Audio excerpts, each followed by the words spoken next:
We want to start off with some of the reverberations of what has been taking place in Kenya. Many people have seen, of course, an uprising primarily of the youth against a finance bill that was pushed forward by the IMF. And to get into some of the context around both this specific issue and I think the broader role of the IMF in African economies, we are very, very honored to be joined here once again by Dr. Chelwa, who's a professor of political economy at the Africa Institute and also a senior fellow at the Tricontinental Institute for Social Research.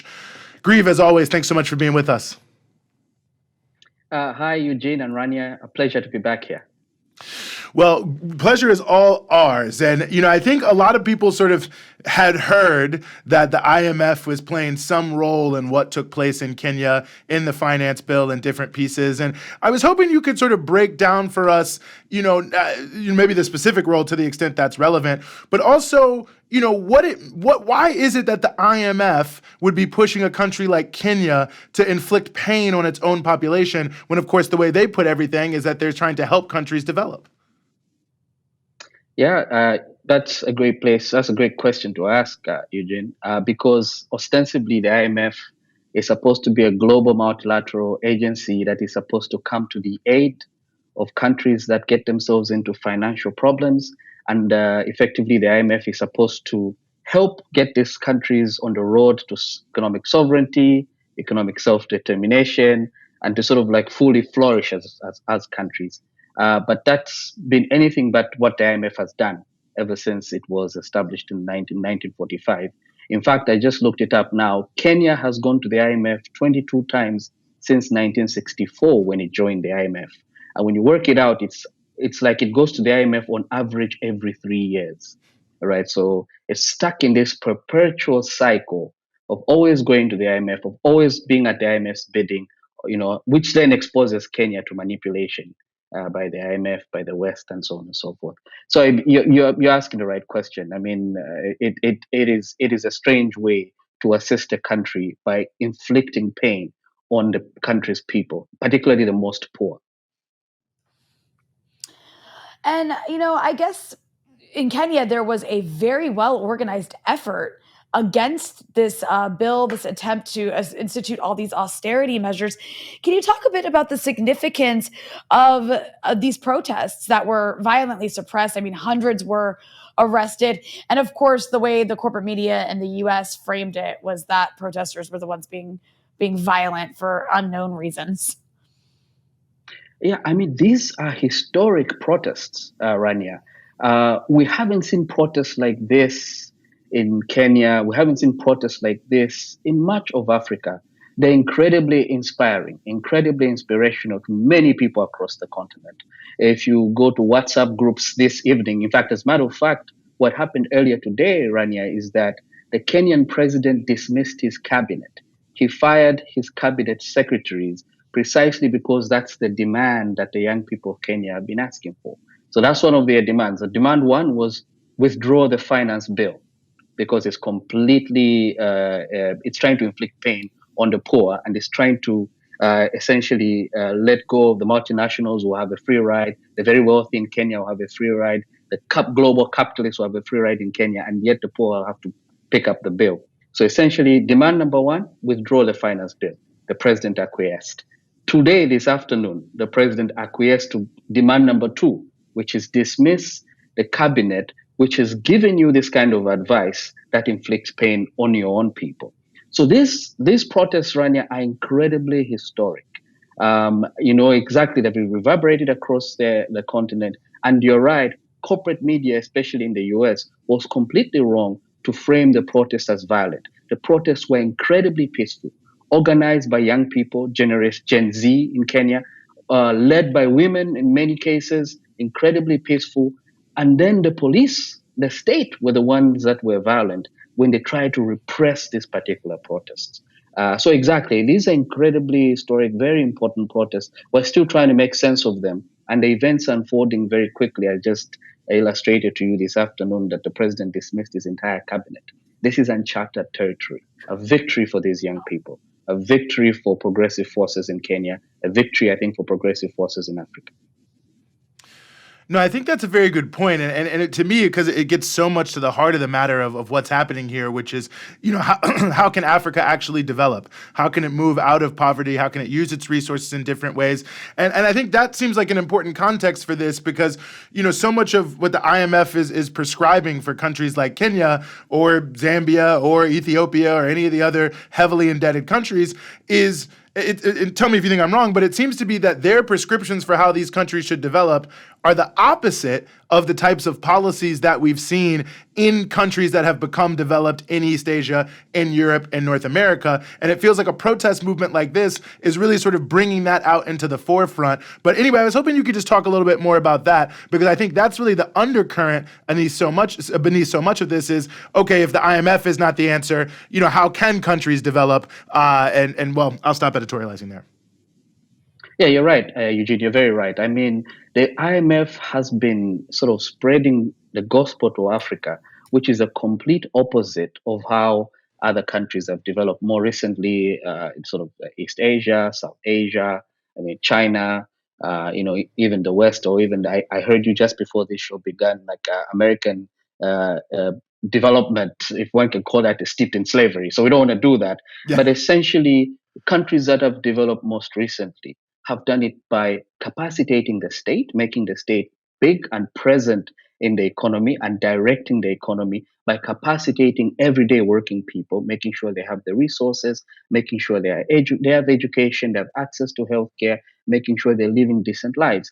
But the IMF completely gives the opposite type of advice in Africa. And especially, it is very difficult for African sort of governments to resist this because they have this debt cloud hanging over them, right? So debt is used as a mechanism to control. You are in debt, you have no choice. Therefore, if you want our assistance, you've got to do these things which are going to make your situation even worse. That will make sure that you keep coming back to us in the way I just illustrated that Kenya has been going to the IMF, has gone to the IMF 22 times since 1964.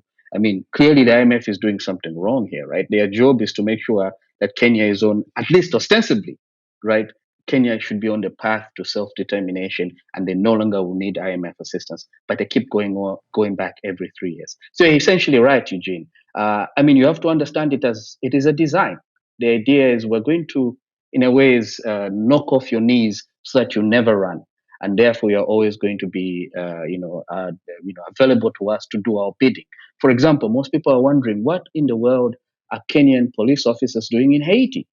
Why would Kenyan police officers agree, or why would the Kenyan state agree to send their men and women all the way to Haiti to go and do some nasty things there? Well, when you're at the bidding of the West and you're at the bidding of the IMF, strange things can happen. I'm curious, and maybe this is a bit rhetorical, but obviously Africa, one African country after another has been hollowed out by the IMF over the last several decades. And there's so much evidence that IMF policies in African countries, as well as other global South countries, not only do they not work, they devastate, they starve people. So how is it that in a country like Kenya, you have a government that, despite decades and decades, like half a century practically, of evidence that these policies do so much damage to people across the African continent, how is it you have a government still? I mean, obviously they had to withdraw this particular bill because of the reaction to it, but how is it that Kenya has a government that's willing to still implement these policies? Yeah, this is incredibly puzzling, Rania, but it has not always been like this. So if you look at African history, for example, from about in the 1960s, when many African countries got independence, up until the late 70s, mid 80s, there was like a serious project of building self-determination, economic sovereignty. I think we know the heroes and heroines, Thomas Sankara and the rest of them. There was an actual attempt. And I think there was a realization on the part of the West and the IMF that, oh my God, if these guys are actually going to make it, right? And then for some, for many, many reasons, for some, for some obvious reasons, we ended up getting ourselves into a serious economic crisis in the 80s, mostly engineered by the West, which then loaded our countries with debt. And then we became completely susceptible to IMF influence and interference. But also the IMF and the World Bank were very, very clever. At this point, they begin to set up training schools on the African continent, in parts of the global south. They begin to train our economists. They begin to train some of our smartest people, indoctrinating them with this IMF neoliberal ideology. So again, many people today, Rania, who are running ministries of finance or departments of the treasury in African countries are people who are schooled, or they're mostly IMF or World Bank alumni, or have gotten their degrees in economics departments where IMF orthodoxy is taught. They're in a sense brainwashed. And this is the generation that is mostly running African economic finances today. So in a sense, it is not surprising from that point of view. But it was not always like this. If you go back to the 70s and 80s, you would find a different kind of cadre running economic affairs in Africa. Mostly, these are folks who are mostly trained in the Soviet Union, mostly were trained in understanding exactly what it is required to build your economy, what is actually required for you to have economic sovereignty and economic self-determination. But all this was wiped out starting in the 1980s. And this is why we find ourselves in this moment. But it's also important to realize that there is a emergence and the resurgence of that kind of thinking. And I think I'd like to draw a through line between that kind of thinking pre-1980s and what's happening in Kenya, for example, today with the young people. They're discovering Thomas Sankara. They're reading classic texts, right? This is the kind of debate and discussion that's happening in all this mobilizing. No, I think that's an extraordinarily important point. And, it takes me back to another question of whether or not we need to, if this is a moment to start in the world more broadly talking, especially those of us who are here in, the imperial centers, like the United States, to start talking about not just debt relief, but debt forgiveness. I mean, I can remember 1999, 2000, there was a lot of momentum behind it. I mean, in some ways, the beginning of the Iraq War kind of shifted the geopolitical ground there, and we sort of lost the threads of that. But is it time to bring back that kind of conversation? Because it really does feel, when you look at these just odious amounts of debt, relief cannot really do enough. I mean, there has to be serious debt forgiveness, it seems to me. You're right, Eugene, and I would even go so far as to say I think the terminology should be debt cancellation, because in a sense, forgiveness makes it look like, we brought this upon ourselves. Actually, we didn't. These aren't just debts, as you just rightfully put it. These aren't just debts that in many ways are loaded upon us, sometimes unsuspectingly so, and so on and so forth. So I think this is debt cancellation, because if this debt doesn't go away, we'll keep on having the conversation in the way that Rania just asked the question a short while ago. So exactly, this is the moment for our sisters and brothers at the Imperial Center to join hands with us and really demand for debt cancellation, and demand for the writing of the rules in such a way that we need to have really global multilateral entities that are set up so that we can help one another when times are bad, and rejoice when times are good. But the IMF and World Bank are not fit for that purpose. They're not global institutions. They're really Western institutions doing the West's bidding. So I agree with you entirely, Eugene. We do need to have a conversation about debt cancellation. Let me just ask you one quick follow-up to that, which I think is notable.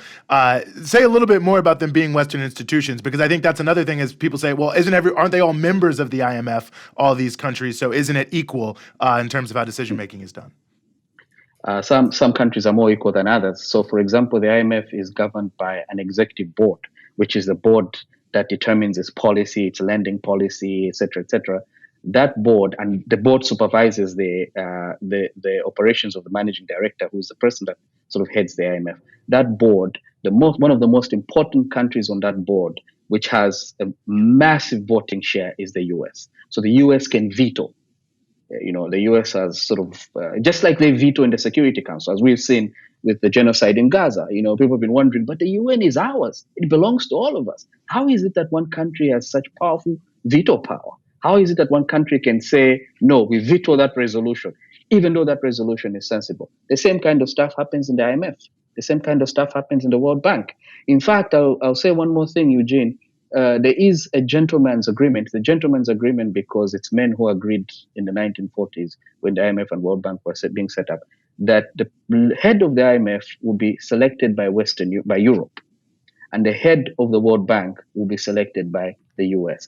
If these are truly global institutions where we're all equal members, why would you want to have a monopoly on who heads it? So all this tells you that these are essentially political institutions. and they've been set up to do the bidding of the US and its friends in Western Europe. Mm-hmm.